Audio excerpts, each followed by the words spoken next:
Good morning, everyone. Once again, we are here with our online lecture series, and I welcome you all on behalf of the Department of English, Midnapur College, to this online lecture series. So, today, amongst us, we have the renowned academician from Bangladesh, Professor Madam Rebecca Haque, ma'am. Before she begins her lecture, I would like to try to introduce her in these few words. Professor Rebecca Haque, ma'am, is a professor and former chair, Department of English, University of Dhaka. She received a gold medal for distinction in MA Literature, University of Dhaka in 1980, and certificate of distinction as a Russian scholar at UCLA and Vanderbilt, USA, for a summer course on 20th century American interdisciplinary studies in 1995.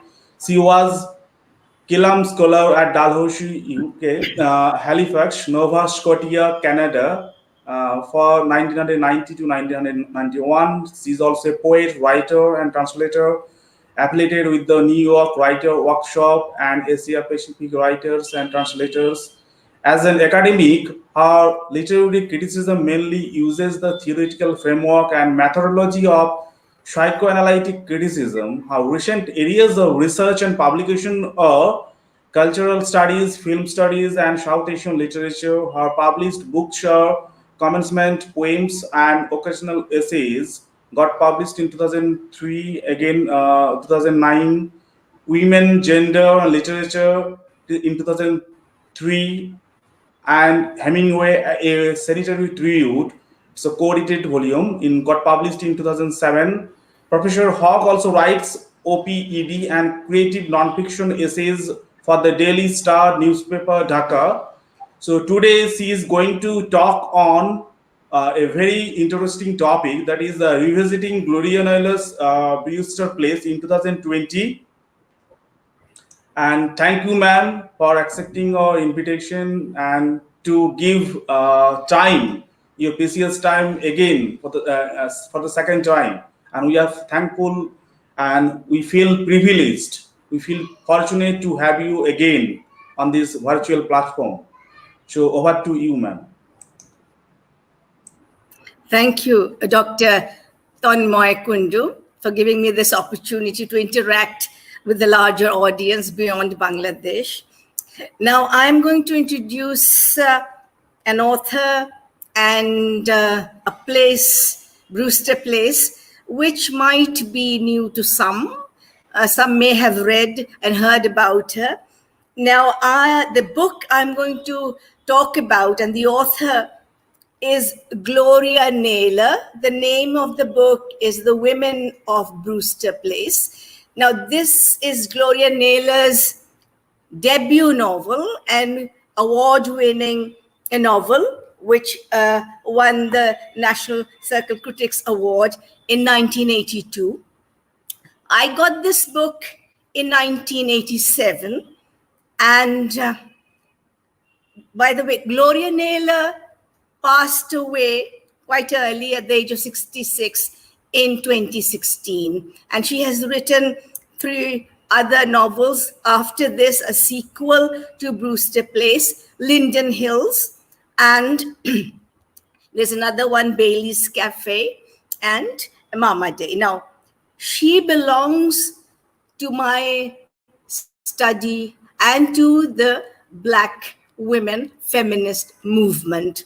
She was greatly influenced by the Black women's movement against oppression, against racism, against discrimination, against marginalization in the 1970s. And she was, as a writer, influenced by great novelists like Toni Morrison and Alice Walker. She was gifted. She was a voracious reader. From an early age, she started writing. And this book, this novel, contains the stories of seven Black women, Black American women, urban women, some who have fled the South, the discrimination and oppression and the racism of the South. Now, in the 70s, another canonical work,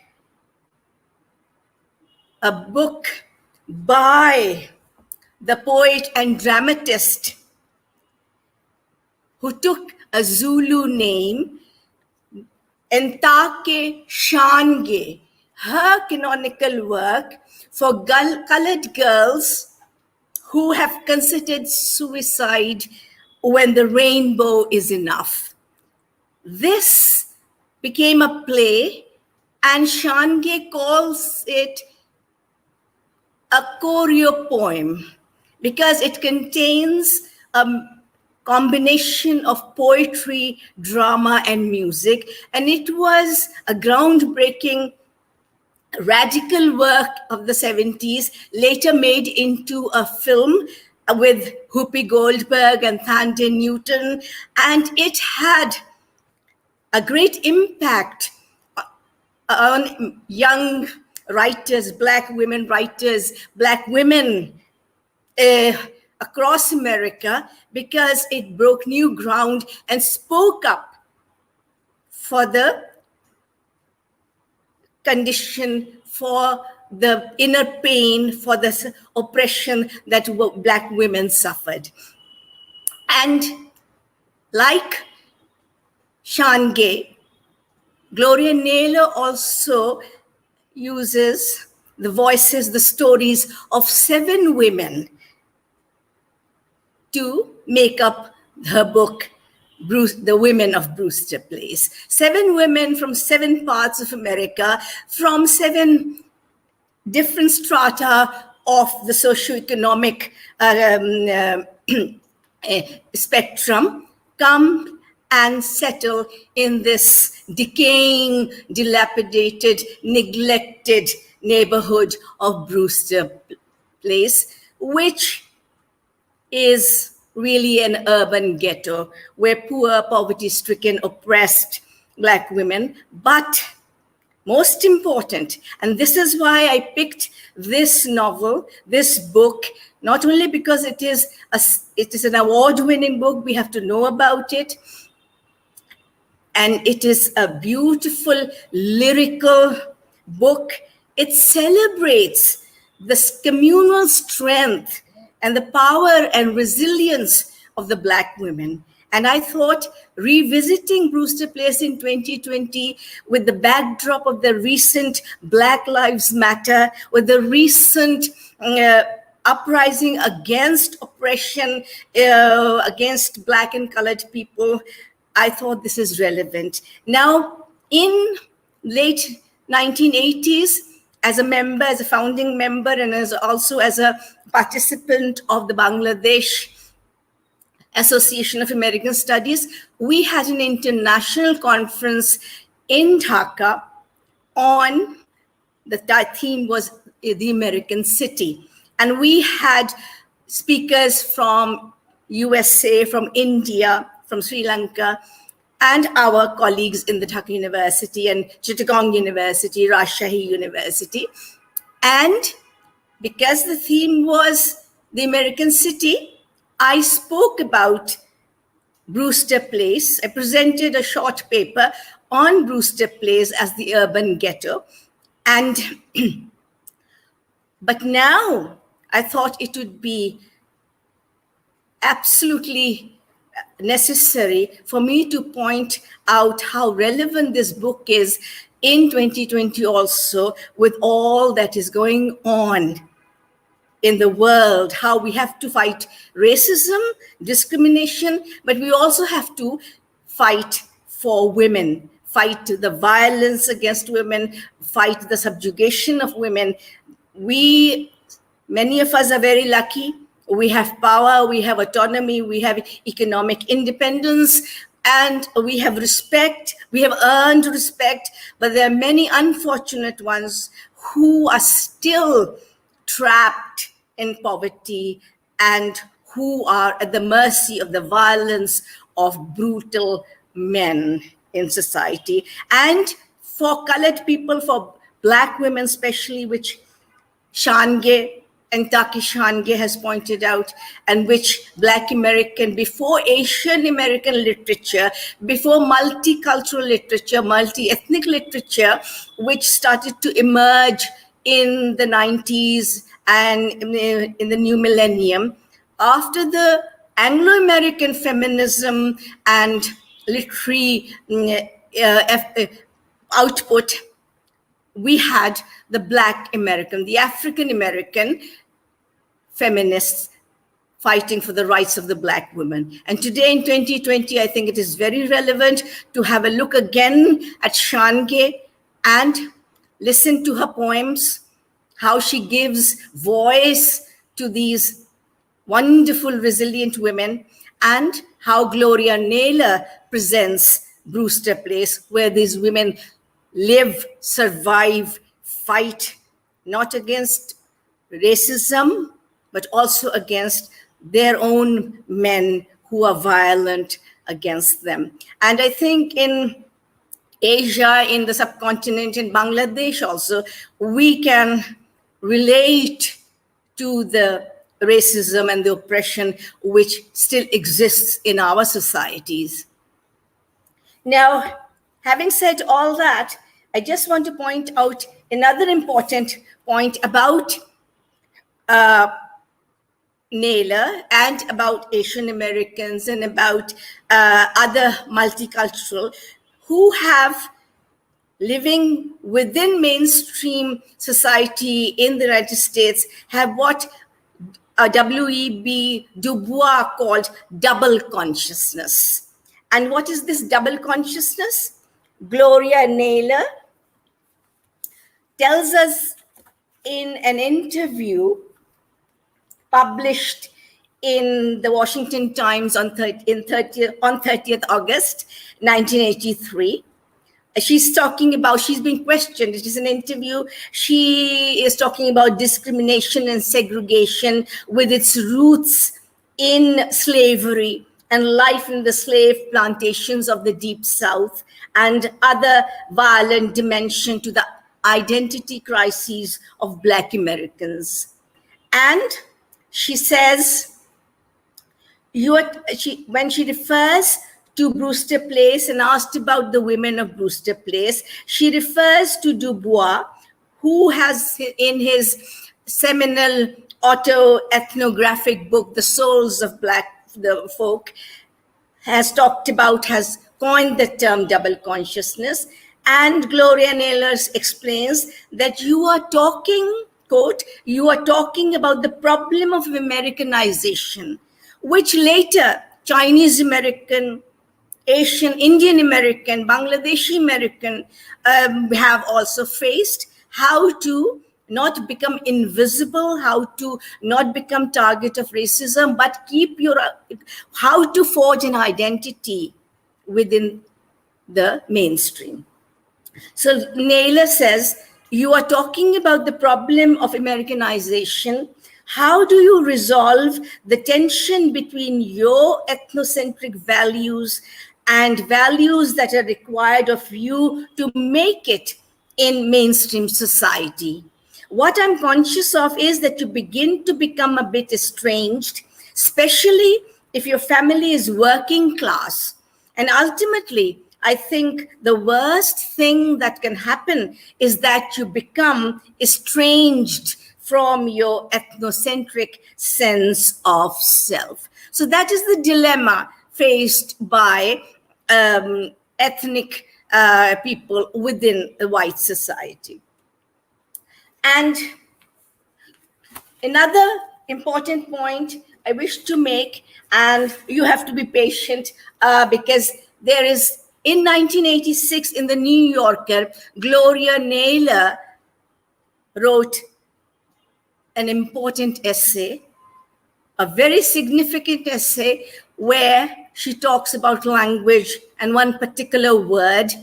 And this essay has been reprinted many times and is one work which has to be read to understand Gloria Naylor's attempt to explain racism, how to face racism, the effect of racism on a child. So I will just read it quickly, and then I will start talking about the 7 women and the place Brewster Place. This essay by Gloria Naylor, you can Google it, and it is very important, and it is part of Black American Studies. The title of the piece is The Meaning of a Word. Language is the subject. It is the written form with which I have managed to keep the wolf away from the door, and in diaries to keep my sanity. In spite of this, I consider the written word inferior to the spoken, and much of the frustration experienced by novelists is the awareness that whatever we manage to capture in even the most transcendent passages falls far short of the richness of life. Dialogue achieves its power in the dynamics of a fleeting moment of sight, sound, smell, and touch. I'm not going to enter the debate here about whether it is language that shapes reality or vice versa. That battle is doomed to be waged whenever we seek intermittent reprieve from the chicken and egg dispute. I will simply take the position that the spoken word, like the written word, amounts to a nonsensical argument of sounds or letters without a consensus that assigns meaning. And building from the meanings of what we hear, we order reality. Words themselves are innocuous. It is the consensus that gives them true power. I remember the first time I heard the word nigger. In my 3rd grade class, our math tests were being passed down the rows, and as I handed the papers to a little boy in back of me, I remarked that once again he had received a much lower mark than I did. He snatched his test from me and spit out that word. Had he called me a nymphomaniac or a necrophiliac, I couldn't have been more puzzled. I didn't know what a nigger was, but I knew that whatever it meant, it was something he shouldn't have called me. This was verified when I raised my hand and in a loud voice repeated what he had said and watched the teacher scold him for using a bad word. I was later to go home and ask the inevitable question that every Black parent must face. Mommy, what does nigger mean? And what exactly did it mean? Thinking back, I realized that this could not have been the first time the word was used in my presence. I was part of a large extended family that had migrated from the rural South after World War II and formed a close-knit network that gravitated around my maternal grandparents. Their ground floor apartment in one of the buildings they owned in Harlem was a weekend mecca for my immediate family, along with countless aunts, uncles, and cousins who brought along assorted friends. It was a bustling and open house with assorted neighbors and tenants popping in and out to exchange bits of gossip, pick up an old quarrel, or referee the ongoing checkers game in which my grandmother cheated shamelessly. They were all there to let down their hair and put up their feet after a week of labor in the factories, laundries, and shipyards of New York. Amid the clamor, which could reach deafening proportions, 2 or 3 conversations going on simultaneously, punctuated by the sound of a baby's crying somewhere in the back rooms or out on the street, there was still a rigid set of rules about what was said and how. Older children were sent out of the living room when it was time to get into the juicy details about you-know-who up on the 3rd floor who had gone and gotten herself pregnant. But my parents, knowing that I could spell well beyond my years, always demanded that I follow the others out to play. Beyond sexual misconduct and death, Everything else was considered harmless for our young years. And so, among the anecdotes of the triumphs and disappointments in the various workings of their lives, the word nigger was used in my presence. But it was set within contexts and inflections that caused it to register in my mind as something else. In the singular, the word was always applied to a man who had distinguished himself in some situation that brought their approval for his strength, intelligence, or drive. Did Johnny really do that? I'm telling you that nigger pulled us $6,000 of overtime last year, said he got enough for a down payment on a house.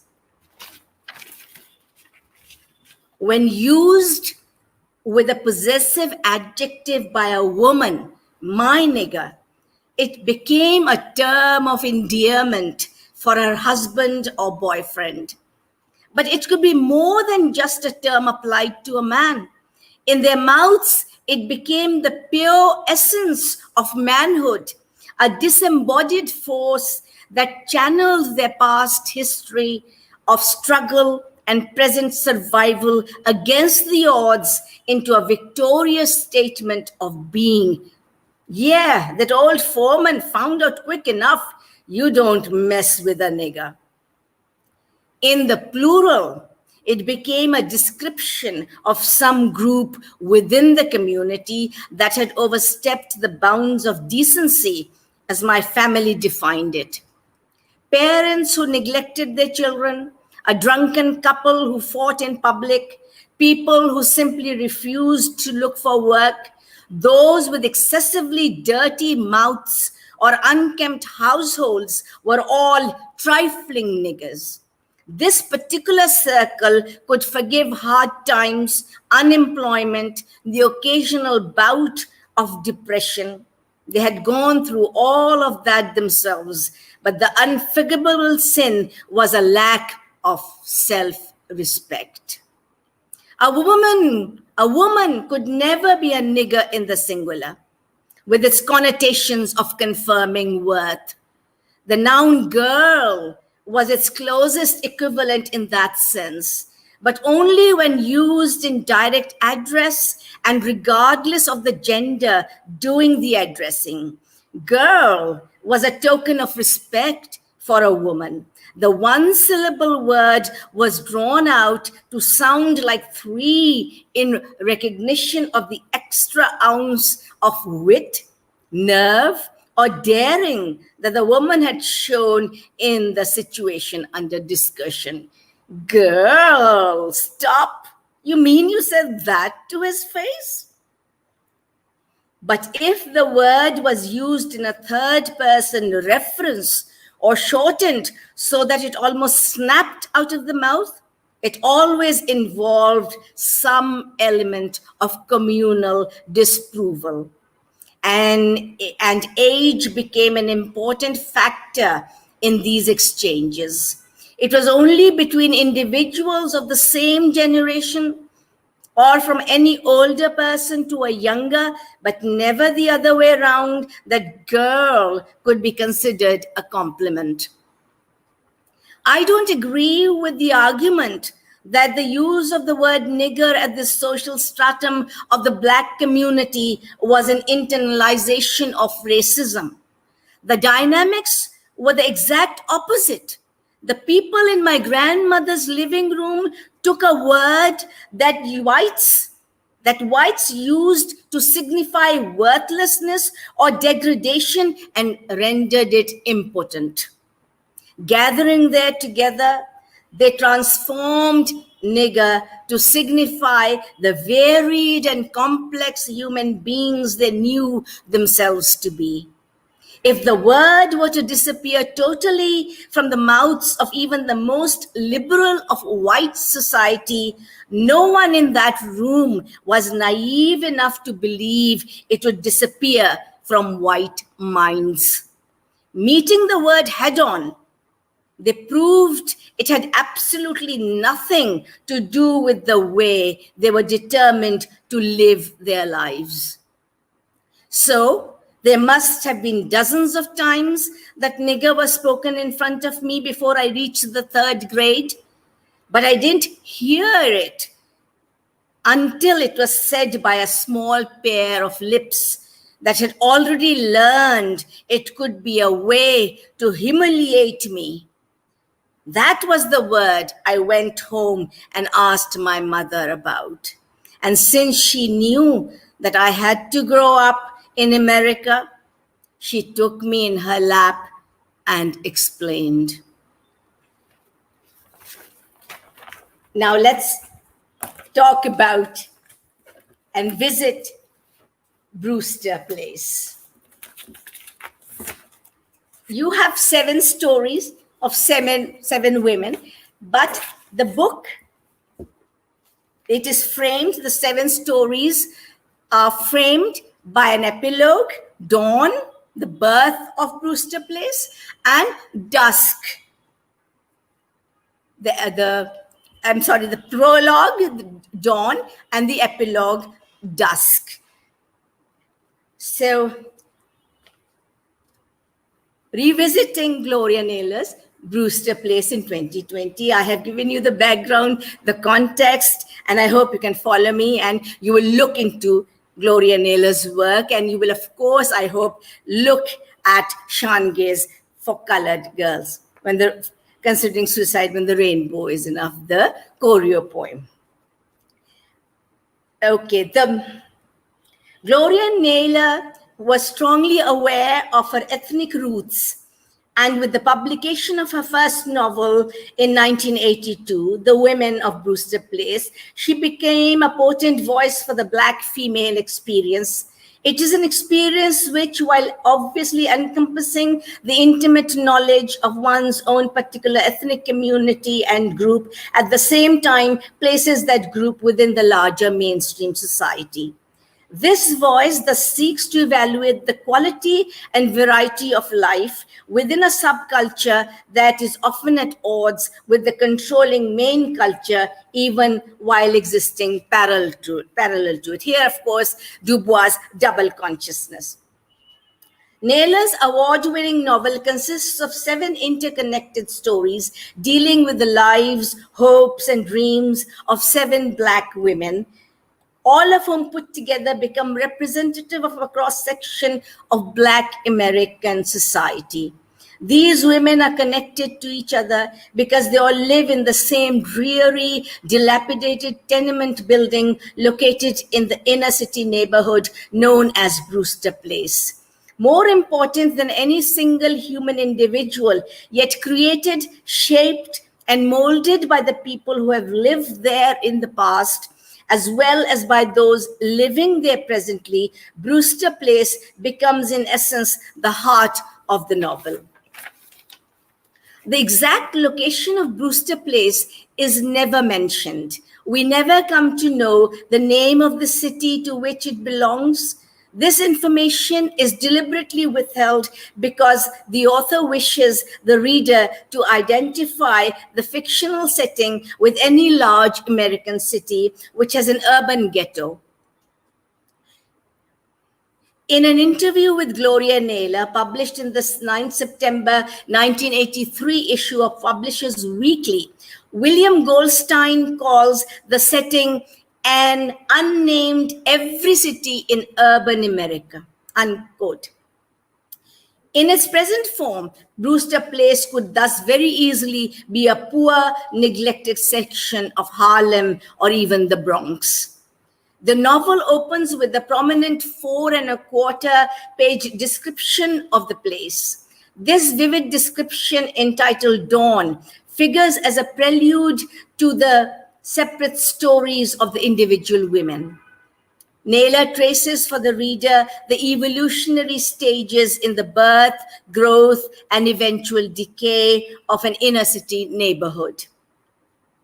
And now in the pandemic also, of course, the economic downturn where people have cannot keep their stores open, there's no unemployment. So we are looking at how today in 2020 also, apart from the Black American, the general experience of economic loss and people trapped helplessly, unable to make a good livelihood in the pandemic. Naylor traces for the reader the evolutionary stages in the birth, growth, and eventual decay of an inner city neighborhood. The opening sequence is, however, more than just a bare narration of events in the life of a certain locality. Naylor infuses warmth and color into her description with an ingeniously ironic use of the human procreative and childbirth metaphor. Although this metaphor has been used extensively in literary discourse, Naylor's distinctive style makes it seem new and spontaneous. The entire sequence, moreover, is redolent of intrigue and illicit union. This is from the book, the opening. Brewster Place was the bastard child of several clandestine meetings between the alderman of the 6th District and the managing director of Unico Realty Company. The latter needed to remove the police chief of the 6th District because he was too honest to take bribes and so had persisted in harassing the gambling houses the director owned. In turn, the alderman wanted in turn, the alderman wanted the realty company to build their new shopping center on his cousin's property in the northern section of town. They came together, propositioned, bargained, and slowly worked out the consummation of their respective desires. As an afterthought, they agreed to erect 4 double housing units on some worthless land in the badly crowded district. This would help to abate the expected protests from the Irish community over the police chief's dismissal. And since the city would underwrite the costs and the alderman could use the construction to support his bid for mayor in the next election, it would importune neither man. And so, in a damp, smoke-filled room, Brewster Place was conceived. It was born 3 months later in the city legislature, and since its true parentage was hidden, half the community turned out for its baptism 2 years later. They applauded wildly as the alderman smashed a bottle of champagne against the edge of one of the buildings. So these are the first 2.5 pages of the novel. This account of the genesis of the place is followed by a succinct depiction of its flowering and maturity. But here, the metaphorical correspondence with human growth is noticeably allowed to recede into the background, while a more literal realism takes over to describe the gradual decay of the neighborhood. This decay is somewhat inevitable given the illegitimate social status of the place. Thus, while other favored neighborhoods all over the city flourish, Brewster Place does not inherit any fortunate or productive plans from the city fathers for its own expansion or renewal, and it is neglected to the point of being rejected. I quote a passage. The city was growing and prospering. There were plans for a new boulevard just north of the street, and it seemed as if Brewster Place was to become part of the main artery of the town. The boulevard became a major business district, but in order to control traffic, some of the auxiliary streets had to be walled off. There was a fierce battle in the city legislature between the representatives of these small veins because they knew they were fighting for the lifeblood of their community. But there was no one to fight for Brewster Place. So the wall came up and Brewster Place became a dead-end street. Unquote. The wall is not only an insurmountable barrier which serves to actually and constantly segregate Brewster Place from the more affluent sections of the city, it is also constantly perceived by both Naylor and the reader as a tangible threat to the survival of the place. The erection of the wall and the subsequent enclosure and isolation spells economic disaster for this particular neighborhood, and its inhabitants, their property value plummets, and with the depreciation of the value of real estate, Brewster Place slowly but irrevocably deteriorates from a relatively tranquil, integrated middle-class neighborhood into a fractious working-class community. Now, here I want to point out that the words middle class and working class are admittedly somewhat nebulous in this context, but they're still the most effective terms to describe the economic and social differences that exist within a socio-political infrastructure. The peculiarly American jargon for such differences, white collar, blue collar, is equally nebulous, and more so for an audience not fully familiar with the intrinsic components of American society. So far, our visit to Brewster Place has made us familiar with the locality, and Naylor's graphic, lyrical rendition has also made us aware of the process which can turn any self-sufficient and thriving urban neighborhood into a ghetto. It is time we looked at the inhabitants of this place, for obviously it is the people who live there who transfer to the place their respective ethnic or communal traits and thereby create a characteristic cultural environment. A person singly or a people collectively will leave an indelible imprint on the place they reside in. It is no different with Brewster Place. In its periods of transition, this place has been home to many people belonging to many races.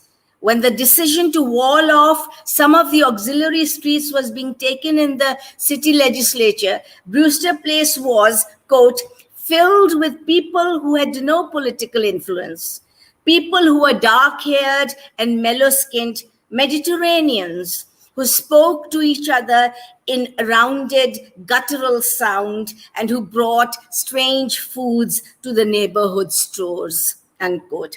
And after the wall is up and the place is cut off from the central activities of the city, it develops a personality of its own.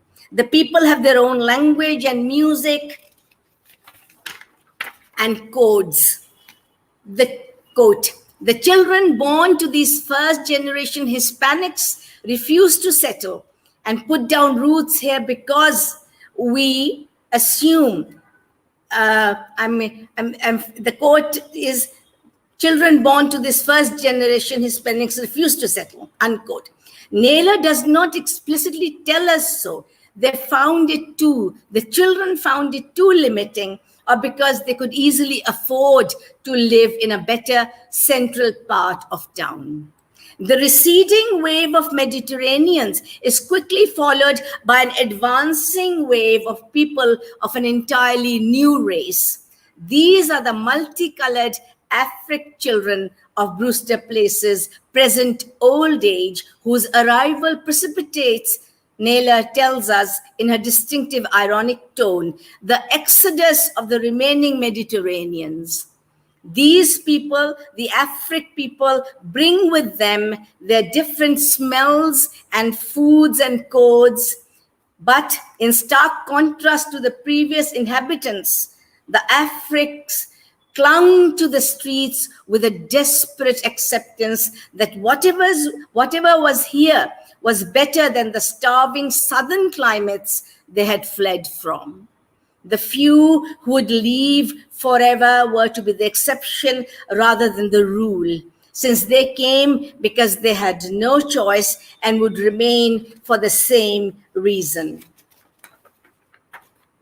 Among the inhabitants of Brewster Place lives Mattie Michael, one of the 7 women whose life stories gave to the book its raison d'etre.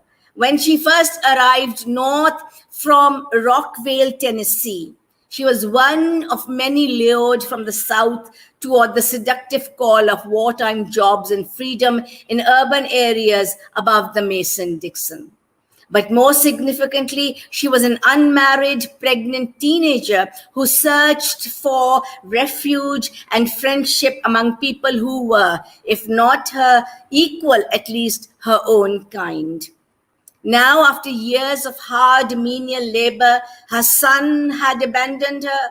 He was out on bail after being charged with manslaughter, but he runs away from the court and his mother. Mattie gathers her few worldly possessions, moves into one of the small, dingy apartments of Brewster Place, and becomes a member of the underclass.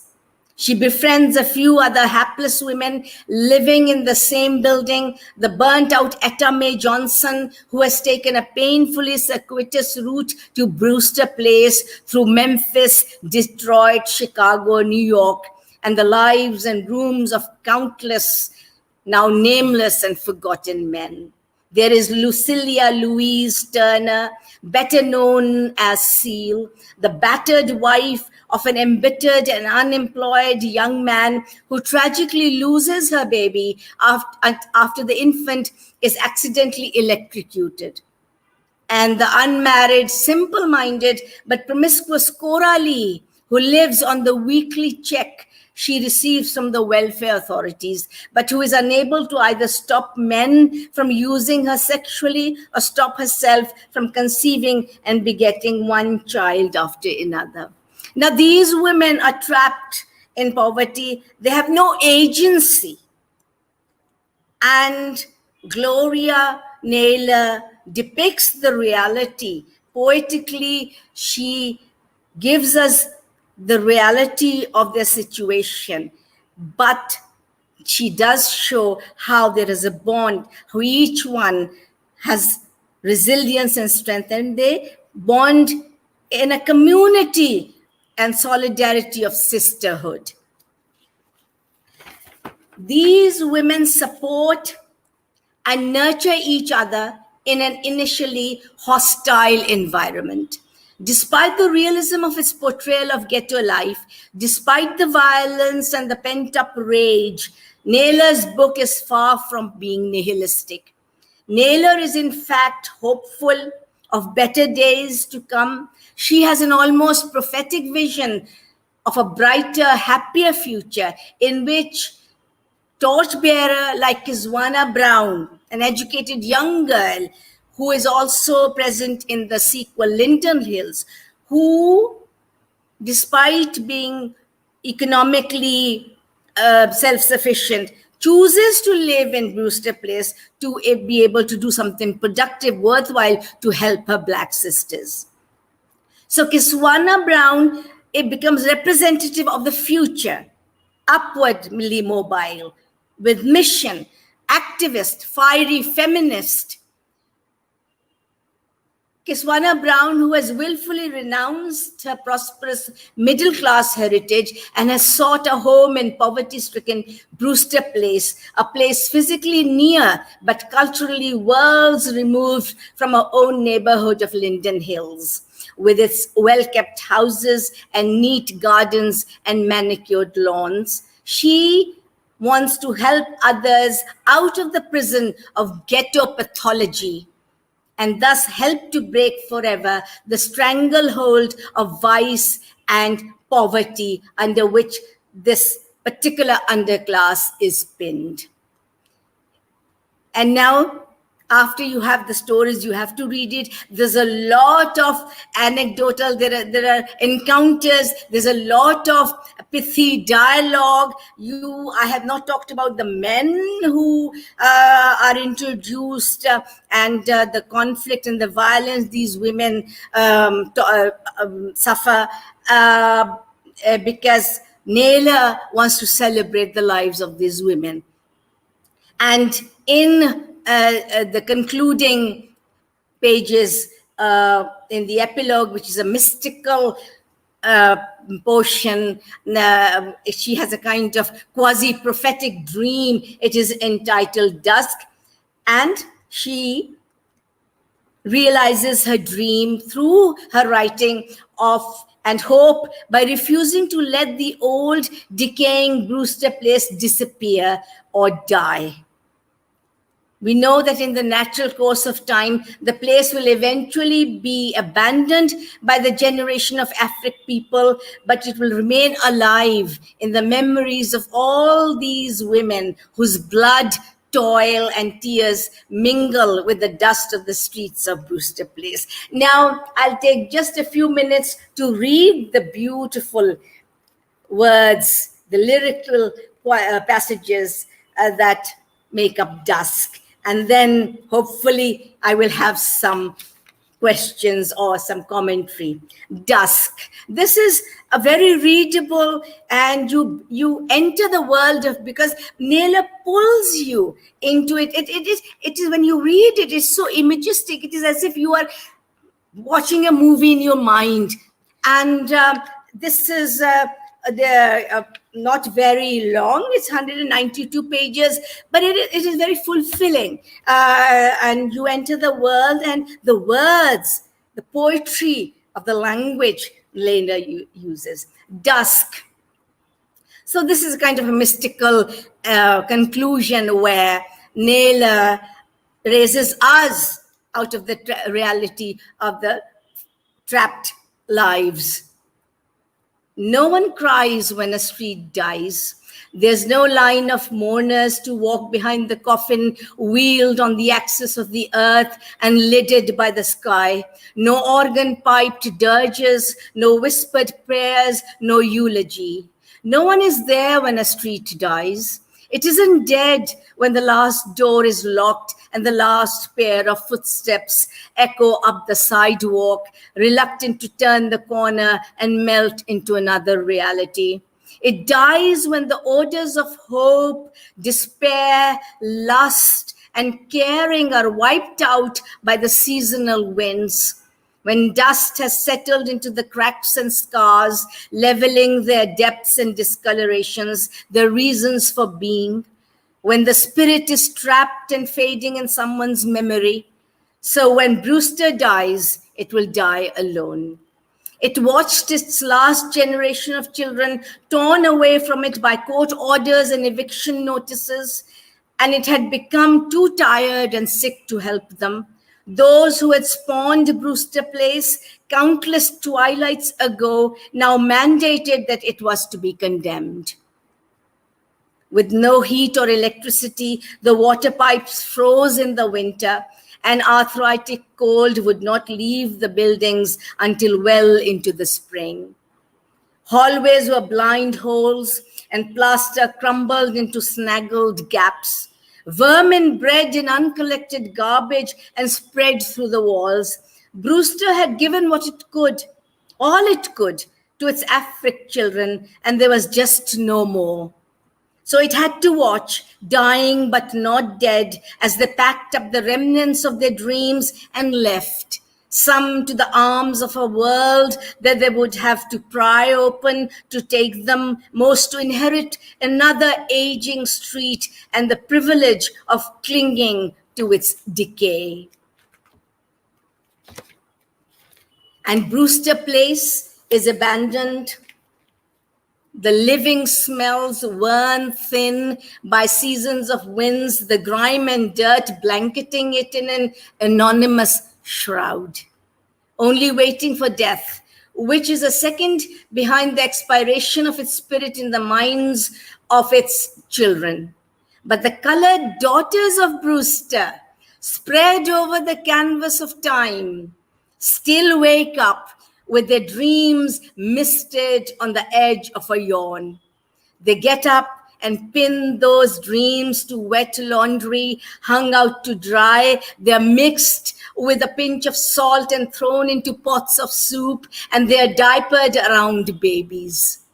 They ebb and flow, but never disappear. So Brewster Place still waits to die. So we are left, it's an open ending. Brewster's Place is still breathing.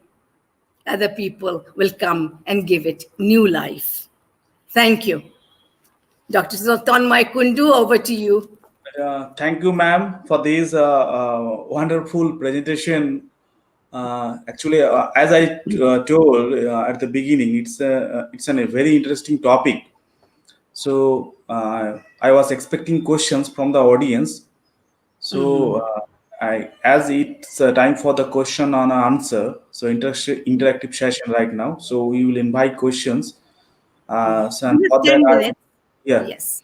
Yeah. And for that, I would request our participants or viewers who are watching, who are listening to your talk on YouTube, they can post their questions in the comment section of YouTube, and I will convey them to you. So it's time for the question. So I request them if they have any query or any observation or any Any question, they can observation? now. Don't be shy, because this is a new topic. If anything, if you feel that there's any point, or I need to reiterate, or you want to know something more, please go ahead. Again, if you are in a mood to nurture question in your mind after listening to her talk, so if the questions arise in your mind later on, so you can convey, you Yes. can also drop them down in the comment section, as because this comment section always remains open there in the YouTube channel of our Department of Midnapur College. And So you can drop, yeah. Sorry to interrupt, but this is Yes. this is recorded. It will be in. They can. Yes, it Okay. will be on YouTube.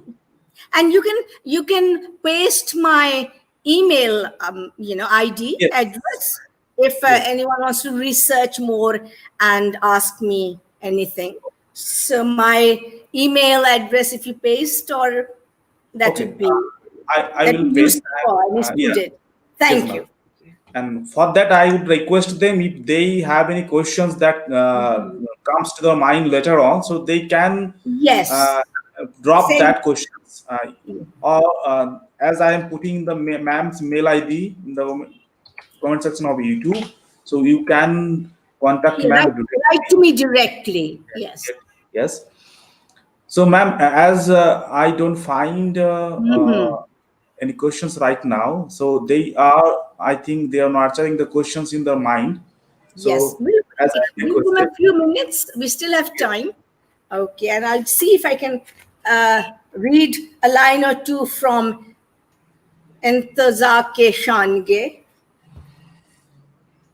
Anything relevant.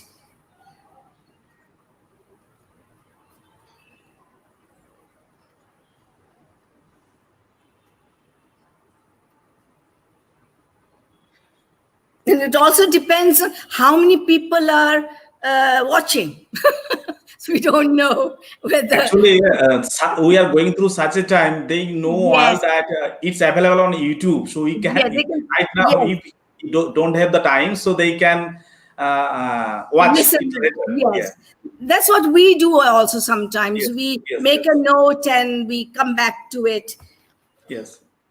Because Sunday morning, here in Dhaka, in Bangladesh, it is the first working day, first day of the week. In Yeah. India, it's a holiday. Yes, and especially after your Independence Day, I think everybody is taking it easy, getting up late. Yes. You are right.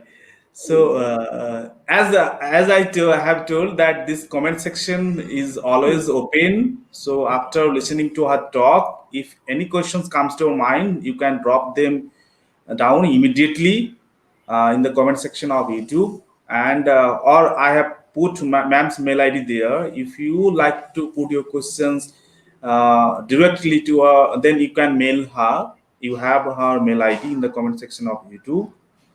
So uh, then, ma'am, we can end the session here. Yes, and I just want to show this again. This would be very fruitful reading, and some of you in university can also perform, enact it if you want.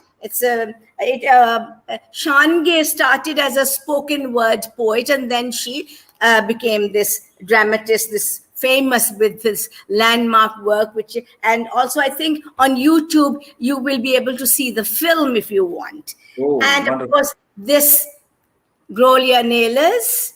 And incidentally, I bought this in 1987 in Kolkata on College Street because I had gone as a scholar for 3 weeks to India, and I got this, and it have this one copy. And when I presented it at the 1988 or 89 international conference, nobody had heard of it either. So In which year, ma'am?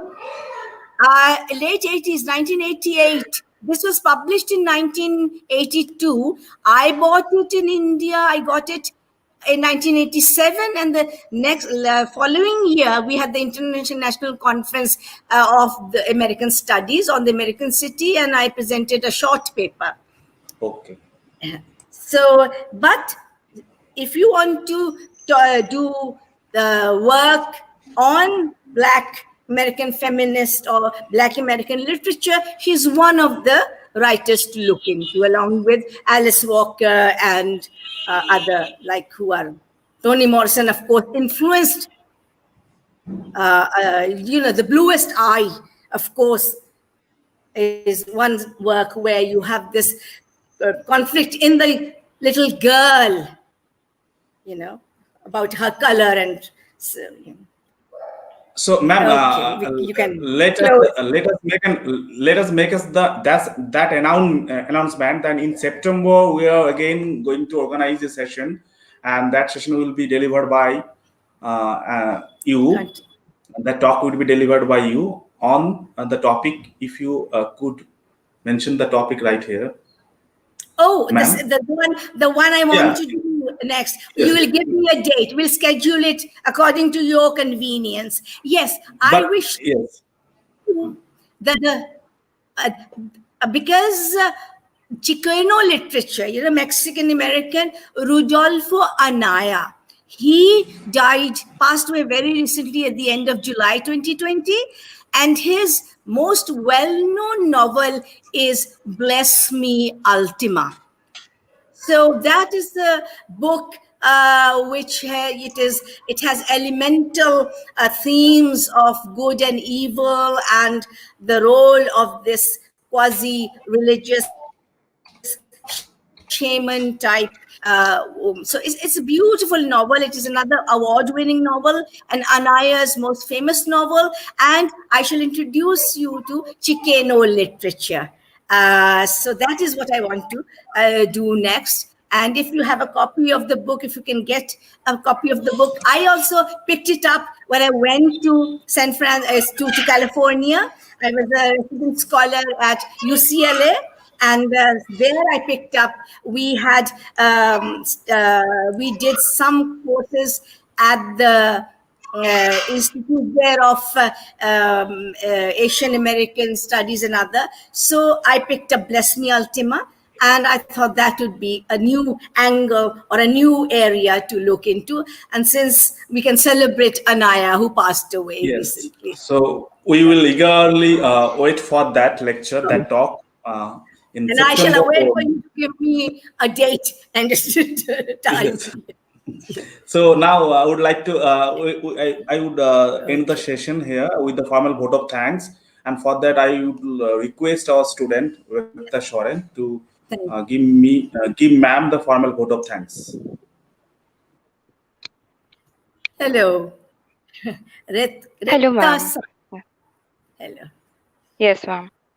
A very good afternoon to our honorable chief guest, Professor Rebecca Haque, Professor Tanmoy Kundu, and all the participants. On behalf of Midnapur College, Department of English, I, Rekta Shoren, extend a really hearty vote of thanks to our honorary guest, Rebecca ma'am, who spared time from her busy schedule. Today, we had an opportunity to hear your thoughts about Gloria Naylor's Brewster plays, which have enlightened our minds. A special mention to our respected principal, Mr. Gopal Chandra Bera, for allowing us to organize such a webinar. I am immensely thankful to Professor Tanmoy Kundu for taking up the initiative to organize the webinar and continuing it with immense success from the last 2 months. Lastly, my gratitude towards all the participants who have assembled virtually in this pandemic to make this webinar a grand success. Thank you. Have a good day. Thank you. Thank you, Rekta. Thank you, Tanmoy. Hope to see you